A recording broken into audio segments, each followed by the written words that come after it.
We'd start today with a dream that warns someone about an action they should not take. And then, when that person is warned in waking life, they in turn have a dream that says, "Thank you for the warning." What? Who is the warning coming from, and who is saying the thank you? This boggles the mind.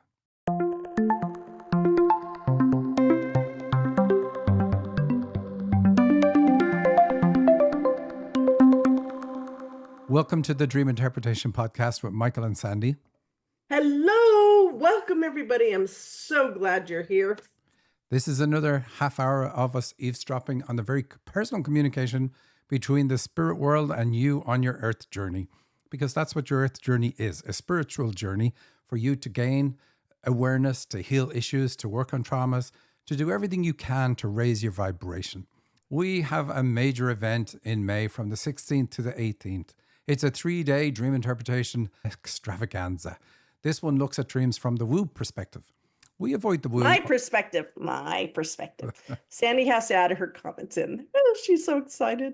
There I am. We avoid the woo on this show, for the most part, that is. And for years, people would ask questions from that perspective. We cover it thoroughly in our courses, but not in our webinars. And that comes from my own dislike of anything woo when I was younger. Right up until the day I started seeing spirits. Until then, I'd ridicule anyone who was into it. And obviously, that was okay to do because they were complete idiots. And I was actually saving them by tearing them down. That's what I believed. Oh, the karma I incurred. All that changed for me because I can see the spirit world now. I don't need to take anything on faith. I can see it. I can channel it. I can interpret dreams. I can feel energy. All these things I can do, I thought were totally made up at one point in my life. And I guess I felt everyone is as closed as I used to be. And for the longest time, I tried to avoid language that would have previously turned me off this whole field. I wanted to wake people up the same way I was woken up, but not with the same severity, not with a 2x4 to the back of the head. So me thinking people could get turned off by going too woo, crazy. It's not true. Apparently you can't go too woo. So Sandy put together this event in May, and oh my God, it's woo from the very beginning. It is the same stuff we talk about on the show, but much wooier. Well, of course, because that is what excites me. Plus, guess what? We have a special workshop on Thursday.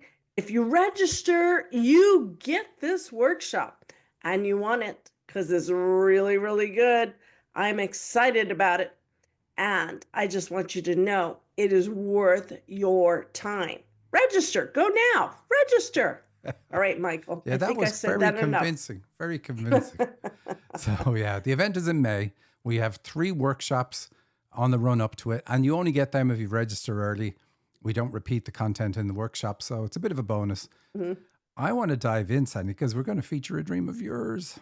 I know. I was like holding it off, but I'm excited.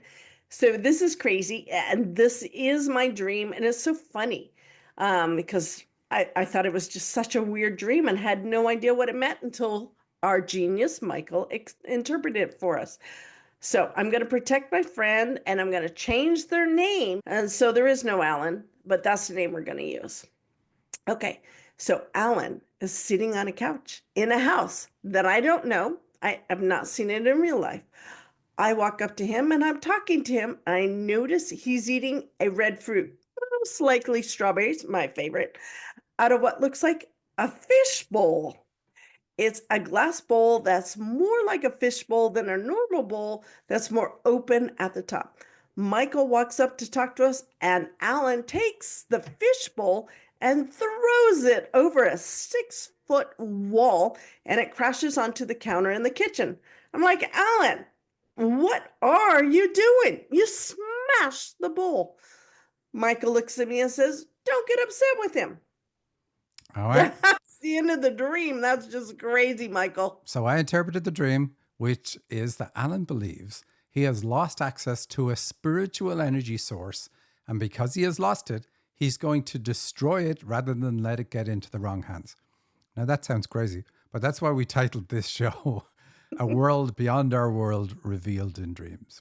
Because there is one beyond our world. We're living in the illusion here, but we get so caught up in it, we usually talk about everything from this perspective, and that's okay. That's okay. The spiritual energy source is shown in the dream as a fishbowl with food in the fishbowl. Food is the energy source. The fishbowl makes it spiritual. You're like, you know it. If you follow the show for any amount of time, you're like, yeah, Michael, I see how you put that together. Very good. But it really is something very special. That's what they said to me when I channeled on it. It's like, this is really a special energy source unique to Alan. And I wrote to Alan and said, Sandy had a dream with you in it that when interpreted, it meant you had an energy source that you thought you had lost access to. Anyway, she tracked it down and is ready to give it back to you when you want it. We heard nothing for 2 days, so I wrote again. Sandy's going to give it back to you. I was waiting for your reply. The dream said you were going to destroy it because you thought it was lost. So don't destroy it when she gives it back to you. So at a different level, Sandy has team members who are really good at finding things. She's also good at finding things on the planet too. Like, Sandy, where's that thing I just had? She's good at that too. But I'm good at putting things in its place, and that's how I find them. yeah, I say that Sandy's very good at putting things in their place, including me. All right, she doesn't. That's a joke. I can say it because it's a joke. That's But right. anyway, she's good at finding things. And I guess his higher self asked her higher self to find it and showed it to her in the dream. And like I said, it looked like a large fishbowl filled with red energy, which is what it was. He wrote back and he said, I think I know what it is. And then the following day, unsolicited, I get a thank you and thanks, Andy, for me as well. I immediately had a dream where I opened up a box I had marked for discarding to find an old amplifier that just needed an adapter. Isn't that mad? What I find really funny is that Sandy didn't know what the dream meant. So we're operating on more than one level at all times. But which level is the real level? So a level she's operating on, not the physical level, let's say not the physically conscious level, knew about this problem that Alan was having, located what he had lost, knew that if it was just given back to him, he would throw it out because he thought there was a problem. So he had to tell him beforehand that we're going to give it back. Or I should say, Sandy's going to give it back. Otherwise, he'd still throw it out. So anyway, that all gets solved. He does it. And then his higher self answers in his dream saying, hey, I figured out what it is and what it's for. Isn't that fantastic? That is amazing. And I had no idea what it was for, anything about it. So I thought it was just crazy. So that was fun to see. And I liked so much having someone confirm that, yeah, I got it. Yeah, it was mine. And yeah, I know what it's for. I'm like, oh, okay. I didn't know any of that. And we'll ignore all that nudging that we had to do to say, take this. This is true for a lot of people, especially when it comes to gifts. I would say to somebody, you've got this particular ability, and they go, oh, yeah. Somebody told me that in a tarot reading years ago. It's like, really, you should be headbutted right here because you know that you've got something and you're not doing anything with it. Nowadays, we don't really have that problem as much. People who listen to the show know they're going to get headbutted, so they don't even share that with me that they haven't been doing anything. Sadly, what have we got next? Get me out of this.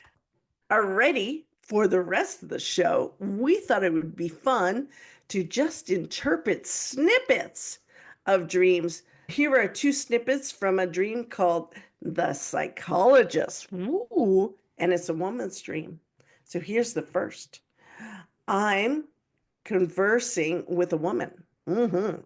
I was asking when it's best season to visit a holiday destination. Ooh, I like that.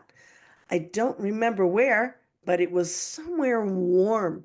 She said June was going to be the best season to visit. I turned to the other person sitting at the table. There was a man and either his adult daughter or his wife. They were both black. They were staring at me silently. I got the feeling they were considering my ideal of traveling was extravagant or over the top or pretentious or frivolous. Like, that is what people with a lot of money would consider doing, and they did not have the luxury of considering such dreams. The woman was looking at me with judgment. It made me feel uncomfortable, as if I had to explain myself or downplay it. Oh, just dreaming, or one can dream kind of things. There you go, Michael. I like her dream. So we're just doing snippets, but here you can see what's going on. The background is that the person's working on issues with dad, And so when we see all this stuff, like, so it's like, I'm asking, where can I go on this nice vacation and what's a good time to go? And then I'm trying to roll it back, walk it back as if like, oh, I'm only dreaming. I'm not really talking about doing this. And so because she's working on Dad, we know this is connected to him. And she said, yeah, Dad was all about being responsible and practical. Things had to be thought through. And he didn't like me being extravagant or over the top or pretentious or frivolous. Like, you can see all those words in the dream. These are all issues with Dad.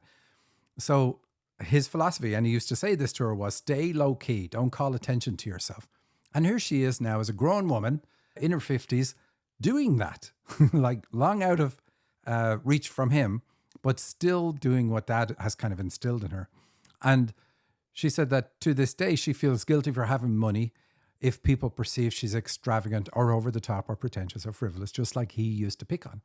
That she feels like she has to apologize for being herself or for having things that other people don't have. So Dad was frugal and now she is this way. Being privileged makes her feel uncomfortable. So she has to keep it a secret. But she's not super privileged. Like, that's the thing. She just feels like, okay, whatever it is I want to do is over the top. And so what I like about the dream, and the reason we're doing the snippets, is you can see this so clearly in the dream. We see the man and the adult daughter. So that's her dad and her, that relationship. That's what's being emphasized. She says we're both black. So that's about picking up fears that she picked up from her dad, or something negative that she picked up from Dad. And then these people were staring at her silently. So nobody even has to say it. She just picks this up and feels terrible about this. Like, oh my God, I shouldn't have been talking about going to the Bahamas. How do I get out of this? It's crazy. Absolutely crazy. Ruining her life because of the way Dad was when she was a child. Wow, that's really intense. So why June as the best season to visit? Is there anything about the summer months or? Summer is about healing. And she said it was somewhere warm as well. So the idea in the dream would be, let's heal this idea or the issue, because that's what she is working on, Dad. So she is going to heal. So if she actually went on it anyway, it would be perfect. But ultimately, that's what it is. Wow, that's cool. So let's go into the second dream. I love this. There was something about a woman leading a horse. I am on one side of the river in the woods looking across. There is a small wooden log steps leading down to the river. The woman ends up walking down or falling down the steps into the river. I don't think she meant to. She has been leading the horse by a rope, and luckily she had let go, or she would have dragged the horse down with her. The horse she was leading was standing at the top of the riverbank. No, no, no. You don't want to let the horse go down the steps following you, because how the heck are you going to get him back up the steep steps? I said, you've got to get out of the river and climb back up before the horse climbs down on you. Well, that one's an interesting one. I like the horse, Michael. Well, what does the horse represent? Anybody know before we give it away? It's healing. Horses represent healing. When we have them on the show, we say that all the time. So what we see what's going on here. Somebody's leading a horse down into the river. A river represents life or your spiritual flow. Both good things. And bringing the horse into it says that I'm bringing this healing ability into my life. But then she's like, oh, no, you don't want to do that. Because if you do that, how do you get out of that situation? So this is really strange. And that's why I like this snippet. And I said to her, what is it you have against doing hands-on healing? Like, have you trained in it? And what puts you off the idea of using it? And she said, I did train. But then when I got my qualification, I'm like, now I have to rent a room. I don't want people in my house. It just seems complicated to bring it out into the world of clients. How do I set up a business? I just feel overwhelmed about. You get the idea. It's like, this is crazy. But here it is in the dream, shown in such a beautiful way.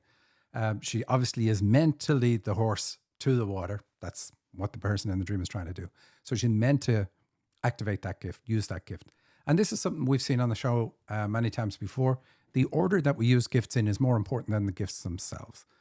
So If you want to say, I want to learn how to channel, or I want to be amazing at some particular thing, and it's a gift you know you have, you can't skip or leapfrog other gifts. So healing in this case is the most important one for her to do. And if she never does it, she might never access the other gifts. And there's reasons for all that too. But Sandy, do you have questions about pieces of the dream? I like the idea that she's on one side of the river, but in the woods looking across. So what's going on with the woods and the wooden steps leading down? Very good. So she has elimination system issues, big elimination system issues. And so this dream, how we often tell what our gifts are is we use our gifts in our dream to heal our issues. So this is her using her hands-on healing gift in her dream to heal her elimination system. Or another way to put it is, if she used that hands-on healing ability, it would definitely help heal her own elimination system. But she's not using it. So we see that issue, which is kind of cool. A lot of the time, like if I say to somebody, you have a hands-on healing ability, now this person knew because she trained in it and all that sort of stuff. But sometimes people will say, oh yeah, that's interesting. But if I can say, hey, you have this particular physical ailment, and they know it, then they sit up and they're like, oh, how did you know that? And then they listen to the other things. But our dreams, like we're complicated beings. So our dreams are going to mix all the things together that are affected by the same energy. It's also interesting to get out of the river and climb back up before the horse climbs down to you. What is that? So she doesn't want the healing ability in her life. So if we look at the river being life, it's like, don't take it that far. Like you've learned it, leave it up there at a distance, because if you bring it in, it's just going to cause you all sorts of complications. Now that's all in her head. That's not real, but this is what she perceives is going to happen. That's cool. That's very clear in the dream. I like that. Okay, we're going to do 2 more snippets from a dream called Sacred Climbing. Good name. And again, it's a woman's dream, and we're not naming the people here on purpose. So here we go. Here's the first. Someone suggested we go to a nearby cave. We set off down the road. A series of balconies appear in front of us. We climb up them, and hanging onto the top rail of each balcony, swinging one arm after the other to climb. She's got guts. As I climb up 3 or 4 stories above the ground, I get scared. No surprise there. This is dangerous. Above me, I see one of my friends. I urgently need his help to pull me up into that balcony as I hang from the railing. He's in high spirits, telling someone else about how we're going to be in the show and be famous. He's not aware of me, not taking my fear seriously. I beg him to help me. Someone helps me. Yay. I get one leg over the railing and get onto the balcony. I think I got to tell him just how frightened I was. There you go, Michael. All right. So it's not the same dreamer, but it starts off going to a nearby cave. Now we've cut out pieces of the dream. So a cave is about birth. It's the classic symbol for birth in a dream.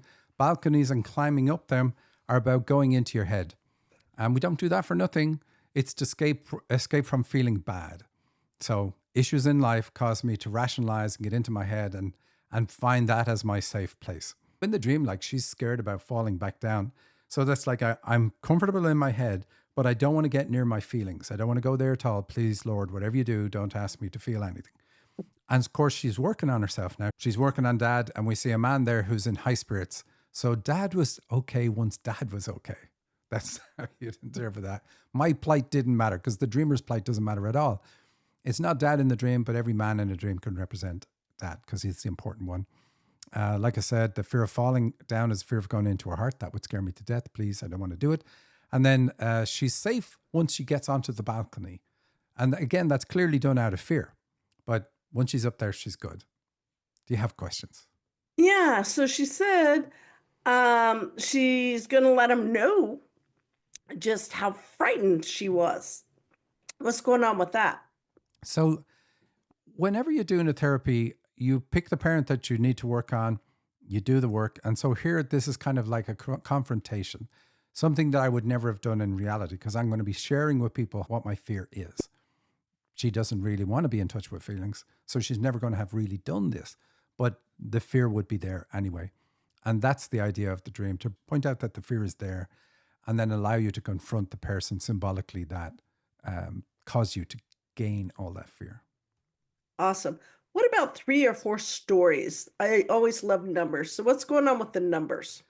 So this is, I had issues at the start of life because the cave is birth. And then I start climbing up these and I have all these stories. These are years in your life. So I'm doing it all the time. The scariest time then would be between years 3 and 4. But I finally got up there at age 4. And we see this in regressions because we do regressions with people too. You see that people are very sad and upset with the world up until about age 3. And then they manage to get this wall erected between themselves and their heart and live in their head. And once they're there, they feel like that's my protection. The world doesn't hurt me anymore. But of course it does. I just have dampened how much I'm going to admit that I feel the things that I feel. Wow, that is absolutely amazing. So much. And we're going to get to the second snippet of the stream to see what else is going on. I made a suggestion for what we could do at the cave. Let's suspend a dining table in the cave entrance and have people eating a fancy meal midair. So I like this one. We know that the balcony is about being in the head or intellectual. That's my safe place. But here we see a dining table suspended in midair and people eating at it. I asked her if dinner time was a time for intellectual conversation, and her jaw hit the floor. She said that's exactly what her and her 3 brothers would do. Have a very stimulating intellectual conversation, so much so that her friends always commented on it, and she thought it was great. Of course, the thing avoided by using brains at the table is conversation and connection with feelings. That's amazing. I am so impressed with what you got there. And it's just a small little snippet. So here's another snippet, again from a woman. Can you tell the gender bias for who listens to our show, Michael? I can. The dream is called Drunk X. Very interesting. The setting reminds me of Henley-on-Thames. I am with a group of people sitting at a table outside ordering food. 2 men sit either side of me. They are being nice, welcoming, and flirtatious. My ex appears. He is dressed up smartly to go to the Henley Royal Regatta, but on his own. I know he needs the badges that I have to gain entry to the regatta. I don't remember him asking me for them, and I wonder if he just took them somehow. Alrighty, so the notes from the dreamer, to add a little context, is Henley Royal Regatta is a famous annual rowing event and was my sport at the university. I qualified for special badges to enter restricted parts of the regatta, and I got extra tickets for my guests. The restricted area is very fancy and glamorous, like Ascot. All right. First off, the ex being drunk means dad was defective. And we know that. He was terrible at his job. So terrible that many years later, I dream of the important men in my life being drunks. It's funny. The world gives us the very least it can. Whatever are my lowest beliefs, that's what I will get. If I have a very low ceiling on how wonderful men can be, the men in my life will live up to my very low expectation. This is true in any area of our life, though. Wealth, health, relationships, career, you name it. Our dreams just show where this low expectation comes from, but they do it so we can do trauma work to heal that belief and therefore raise our expectations and get a better life. And so she says she has this special access. She has these badges, and this is sad. A dream gives you special badges for access if you didn't even feel entitled to be in your parents' home. That can't be overstated. Life as a child has to be just terrible if you don't feel entitled to live in your own home.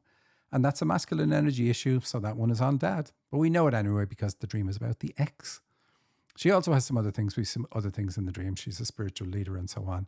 But the focus here is on the badges and her having the special access. I think is pretty cool. What does Henley-on-Thames mean? Is that a river? Well, the Thames River is the river in London. And so this is a regatta that's on that particular river that is connected to her university. I left it out. I hid the name of the university to make it more anonymous, but anybody from that area will know, I suppose. Hmm. And why are they sitting outside ordering food? Well, she has a hands-on healing ability. If we see cafes and we see cafes out on the street, then you're asked to bring your hands-on healing to the world. All right, we're going to go to the next snippet because it's going to look interesting. All right, food has been ordered and is arriving. I see a plate on the table in front of me and what looks like a piece of cooked meat on it. It looks like a pork chop or steak, perhaps. I say I'd like to join them for the meal. And I go find the waitress to order my food. All right. That's bad. She has to go find her own food. How brutal is that? This is her dream. A dream is a blank canvas. And on her canvas, she paints a picture where everyone else in her dream is being fed, but she is not. She has to go find a waitress. Now, in life, she will feel very independent, but that independence comes about from neglect by dad. The dream actually continues on where she walks into a restaurant but says, oh, these are very expensive, high-class restaurants. I'm in the wrong place. Again, what? There was definitely no feeling like a princess in her childhood home, but there was plenty of feeling that I'm imposing on dad. I am in the wrong place. This is not where dad wants me to be. That's all pretty bad. Last snippet of the dream, and this is so exciting. So it'll be interesting to see where this dream goes. As I walk through the pedestrian area, people are coming and going. From a distance, I see a girl coming towards me, waving excitedly, as if she recognizes me. As we get closer, it turns out she has mistaken me for someone else. She's with two other girls. We laughed together about the misidentification. All right, Michael, very interesting. So this is what the dreamer said in her own words. I don't expect people to be excited to see me. How horrible is that? That comes from That's very horrible. Yeah. That's terrible. So we know that she doesn't feel entitled to be living in her own home. And this is connected to people aren't excited to see me. Because if dad was excited for me to be there, then I would be like the life and soul of the party. I know, sure, everybody loves me. Everybody wants me around. She's completely the opposite. We see all the things that hurt us show up in our dreams. But they're very carefully curated, you could say, connected to timelines and all that other stuff so that we can do something about the issue. It's not like, hey, let's rub your nose in this. It's like, here's an issue. Here's the origin. If you fix this, life is going to be so much better for you. Bye, everybody. Have a fabulous week. And remember, Thursday, we hope to see you there. Enjoy. Have a good week. To register for our event, go to dream-analysis.com/free. And we will see you next week. Take care.